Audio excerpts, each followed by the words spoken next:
Saudara, pasca pemerintah yang menerbitkan aturan penjualan LPG 3 kg hanya melalui pangkalan resmi, antrean pun mengular di sejumlah tempat. Lalu seperti apa koordinasi antar pemerintah, antar kementerian terkait dengan kebijakan baru ini? Kita tanyakan kepada jurnalis Kompas TV, Triksi Valencia yang berada di Istana. Selamat petang, Triksi. Kalau kita lihat ini dampak dari kebijakan ini, banyak sekali antrean yang mengular di berbagai wilayah. Koordinasi antar kementerian seperti apa untuk menangani hal ini?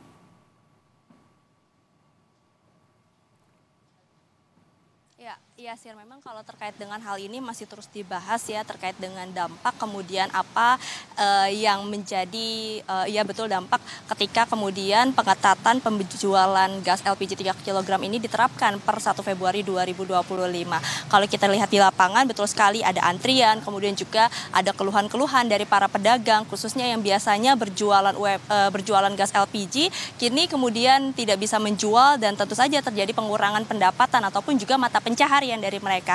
Nah, hal-hal ini yang kemudian juga akan menjadi evaluasi tentu saja bagi pemerintah ataupun juga dalam hal ini adalah Kementerian ESDM ya, yang juga sebelumnya dalam pertemuan ini sempat membahas ataupun juga sempat menyampaikan bahwa terkait dengan pengetatan ini memang tujuannya adalah untuk menjaga distribusi dari LPG itu sendiri.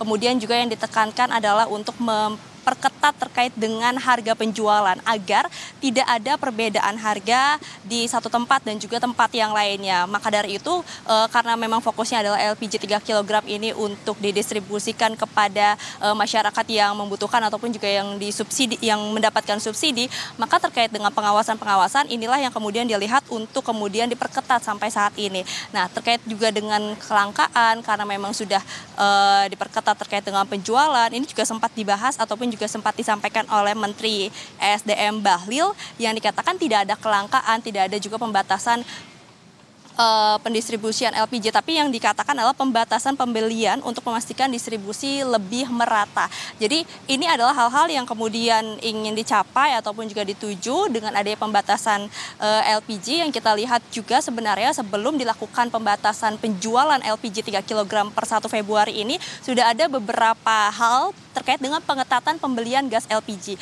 Kita ingat beberapa waktu lalu ketika masyarakat ingin membeli gas LPG ini diharuskan membawa KTP ataupun juga menunjukkan kartu identitasnya untuk bisa membuktikan bahwa memang pembeli ini adalah yang mendapatkan subsidi ataupun juga memang masuk dalam golongan yang bisa mendapatkan gas LPG dengan harga yang sudah disubsidi. Nah, kemudian barulah tanggal 1 Februari ini kembali diperketat dengan tidak menjual gas LPG kepada pedagang-pedagang eceran. Tentu sebenarnya Yasir dan juga saudara yang memang diharapkan adalah terkait dengan evaluasi bagaimana kemudian pemerintah ataupun juga dalam hal ini adalah Kementerian ESDM ini melihat seperti apa dampak-dampak yang kemudian dirasakan oleh para penjual yang sebelumnya mendapatkan yang mendapatkan keuntungan ataupun juga mata pencahariannya dalam menjual gas LPG 3 kg ini.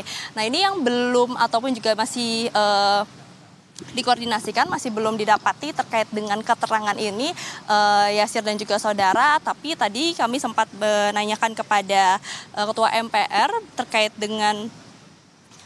dengan pembatasan penjualan LPG ini yang menyebutkan bahwa terkait dengan mata rantai dari pangkalan, kemudian ke pengecer ke pembeli. Nah, ini yang menjadi permasalahan ataupun juga menjadi fokus yang harus dievaluasi, yang harus diawasi. Karena dari mata rantai yang panjang ini menyebabkan harga yang berbeda-beda, menyebabkan harga yang kemudian mahal ataupun juga tidak sesuai. Lalu kemudian ada jarak juga yang menjadi faktor-faktor pedagang ini kemudian menaikkan harga. Nah, inilah yang tadi dikatakan oleh Ketua MPR untuk menjadi pengawasan dari pemerintah agar pemberian subsidi melalui gas LPG 3 kg ini tepat sasaran dan juga sesuai dengan masyarakat yang membutuhkan. Maka dari itu diperlukan terkait dengan pengetatan ini. Tapi kita nantikan Yasir seperti apa evaluasi ataupun juga respon dari pemerintah termasuk dari Kementerian SDM terkait dengan dampak-dampak yang dialami oleh masyarakat yang menjadi kesulitan membeli gas LPG karena harus mengantri. Lalu kemudian yang kedua adalah pedagang-pedagang yang kehilangan mata pencahariannya ketika dia sudah tidak bisa lagi berjualan gas LPG. Yasir. Triksi Valencia, terima kasih atas informasinya terkait dengan aturan LPG 3 kg yang tidak lagi dijual di tingkat pengecer.